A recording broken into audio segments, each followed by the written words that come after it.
ये लड़की अचानक से नॉर्मल इंसान से बहुत बड़ी हो जाती है। दरअसल एक एलियन स्पेसशिप के हमले की वजह से ये लड़की बहुत बड़ी हो जाती है और अपने पति के पीछे पड़ जाती है। लेकिन फिर इसके पति के साथ ये लड़की आगे क्या क्या करती है और इसके साथ आगे क्या होता है, देखेंगे आज की इस पूरी कहानी में। तो कहानी की शुरुआत में हम नैन्सी को देखते हैं जो अपनी कार से कहीं जा रही है। नैन्सी अपने पति हेरी को कॉल करती है, लेकिन हेरी अपने ऑफिस में नहीं था और हेरी नैन्सी के डैड की ही कंपनी में काम करता था। हेरी कब से एक दूसरी लड़की हनी के चक्कर में पड़ा था, जिस वजह से नैन्सी बहुत ज्यादा परेशान रहती है और नैन्सी को एक साइकेट्रिस्ट डॉक्टर डोरा के पास जाना पड़ता है, जहाँ पर नैन्सी डोरा से बोलती है कि मेरे बदमाश पति ने बोला था कि मैं हनी का पीछा छोड़ दूंगा, लेकिन रोज रात को मेरा आदमी उसके पास चला जाता है और वैसे भी उसको मेरे बाप के पैसों में इंटरेस्ट है, मुझ में नहीं। और नैन्सी यहाँ से चली जाती है। इसके बाद नैन्सी अपने पति को ढूंढते हुए हनी के घर आ जाती है और जोर जोर से चिल्लाने लगती है। तभी एक आदमी नैन्सी को बताता है कि हेरी यहाँ पर नहीं है और नैन्सी उदास होकर यहाँ से चली जाती है। इसके बाद हम हेरी को देखते हैं जो हनी के घर में उसके साथ मजे कर रहा था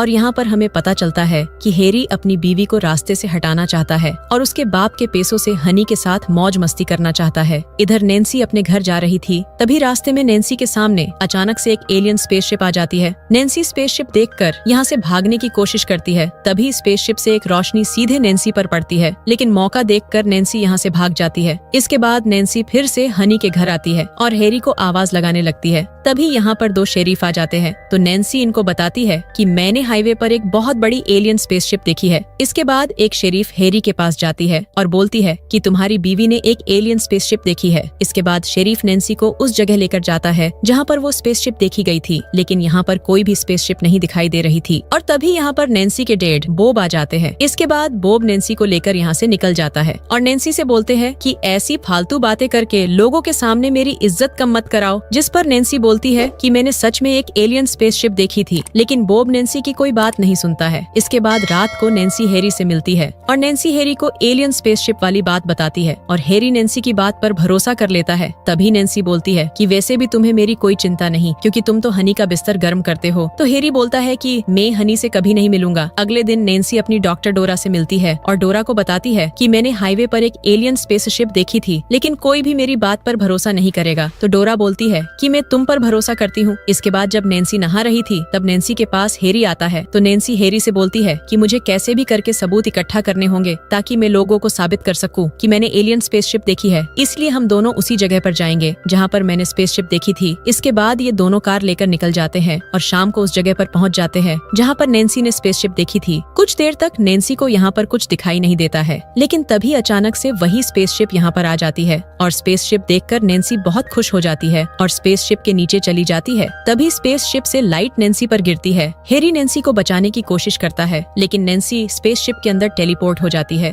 और ये देखकर हेरी यहाँ से भाग जाता है। इसके बाद हम हनी को देखते हैं, जिसे अपनी छत से कुछ आवाजें आती है और हनी एक कुल्हाड़ी लेकर छत पर आ जाती है। यहाँ पर हनी को नैन्सी मिलती है। हनी नैन्सी से पूछती है कि आखिर तुम यहाँ कैसे आई? तो नैन्सी आसमान में इशारा करती है और बेहोश हो जाती है। कुछ देर बाद नैन्सी को घर लाया जाता है और डॉक्टर डोरा बताती है कि नैन्सी बिल्कुल ठीक है। तभी यहाँ पर नैन्सी आ जाती है और बोलती है कि मैं पागल नहीं हूँ, आप सभी को मेरी बात पर भरोसा करना होगा। लेकिन यहाँ पर हेरी और बॉब नैन्सी की माँ के बारे में उल्टा सीधा बोलने लग जाते हैं, जिस वजह से नैन्सी को बहुत गुस्सा आता है और अचानक से नैन्सी के कपड़े फटने लगते हैं और नैन्सी नॉर्मल इंसान से बहुत बड़ी हो जाती है। अगले दिन हेरी विक्टर नाम के डॉक्टर को लेकर आता है ताकि वो नैन्सी का चेकअप कर सके। इसके बाद डोरा विक्टर को नैन्सी के पास लेकर जाती है। यहाँ पर डोरा विक्टर को बताती है कि नैन्सी का आकार बढ़ गया है, लेकिन ये बिल्कुल नॉर्मल है। इसके बाद विक्टर नैन्सी को अपने लेब में चलने को बोलता है ताकि हम तुम पर अच्छे से नजर रख सके, लेकिन नैन्सी विक्टर को मना कर देती है। इसके बाद रात को नैन्सी से मिलने उसके डैड आते हैं और बोलते हैं कि तुम्हें अंदर जाकर आराम करना चाहिए। तो नैन्सी बोलती है कि मैं बिल्कुल ठीक हूँ,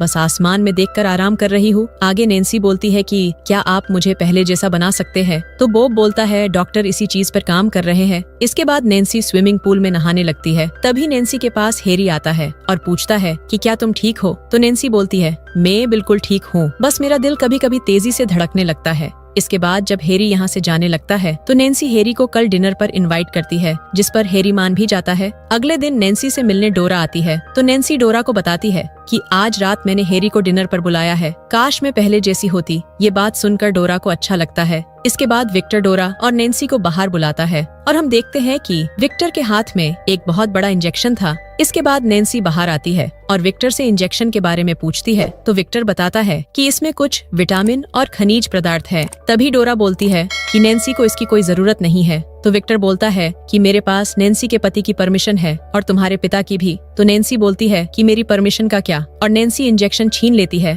और विक्टर को डराने लगती है। इसके बाद नैन्सी इंजेक्शन फेंक देती है और यहाँ से चली जाती है। इसके बाद रात को हैरी नैन्सी के पास आता है और ये दोनों बैठकर डिनर करने लगते हैं। यहाँ पर नैन्सी हैरी से पूछती है कि आखिरी बार हमने कब ऐसे डिनर किया था। तो हैरी बोलता है हमने कई बार ऐसे अकेले डिनर किया है। फिर नैन्सी हैरी से बोलती है कि क्या तुमने गुलिवर की यात्रा के बारे में सुना है। तो हैरी बोलता है मैंने इसकी बुक पढ़ी थी।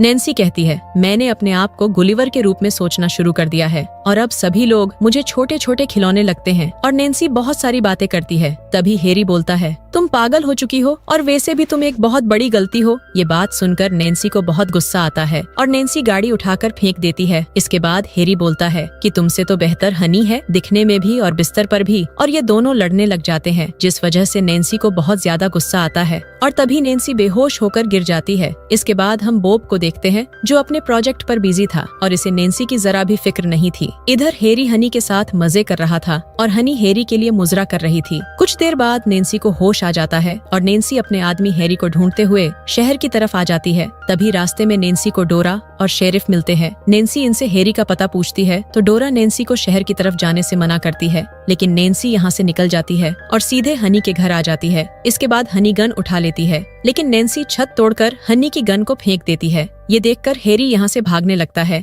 लेकिन नैन्सी कार उठाकर हैरी को बाहर निकालती है और हैरी को लेकर यहाँ से भागने लगती है। कुछ दूर जाने के बाद नैन्सी के सामने इलेक्ट्रिक वायर आ जाते हैं, जिस वजह से नैन्सी रुक जाती है और तभी नैन्सी के पास शेरिफ और बॉब भी आ जाता है। बॉब नैन्सी से बोलता है कि अब ये सब बंद करो, क्योंकि वैसे भी तुमने मेरी बहुत बेइज्जती कर ली है। तो नैन्सी बोलती है आपको कभी भी मेरी परवाह नहीं थी, आपको सिर्फ अपने पैसों से प्यार है। ये बात सुनकर बॉब शेरिफ को फायर करने को बोलता है और जैसे ही शेरिफ ऑर्डर देता है सभी नैन्सी पर हमला करने लग जाते हैं, जिस वजह से नैन्सी पीछे इलेक्ट्रिक वायर पर गिर जाती है और इसे जोर का शॉक लगता है। लेकिन अचानक से यहाँ पर वही एलियन स्पेसशिप आ जाती है और नैन्सी और हैरी को अपने अंदर टेलीपोर्ट कर लेती है। सभी लोग ये देखकर हैरान हो जाते हैं और स्पेसशिप यहाँ से चली जाती है। कुछ समय बीत जाने के बाद हम हैरी को देखते हैं जिसे स्पेसशिप के अंदर कैदी की तरह रखा गया था। इसके बाद हम नैन्सी को देखते हैं जो अब स्पेसशिप के लोगों की सदस्य बन गई थी। नैन्सी हैरी से बोलती है कि अब तुम्हें ऐसे ही रहना होगा, क्योंकि अब यही हमारा घर है। और नैन्सी यहाँ से चली जाती है और इसी के साथ इस कहानी का यही पर अंत हो जाता है। हमारी वीडियो देखने के लिए बहुत बहुत धन्यवाद। अगर आप ऐसी ही वीडियोस के दीवाने हैं तो प्लीज मेरे चैनल को जरूर सब्सक्राइब करें। मिलते हैं अगली वीडियो में, तब तक के लिए नमस्कार।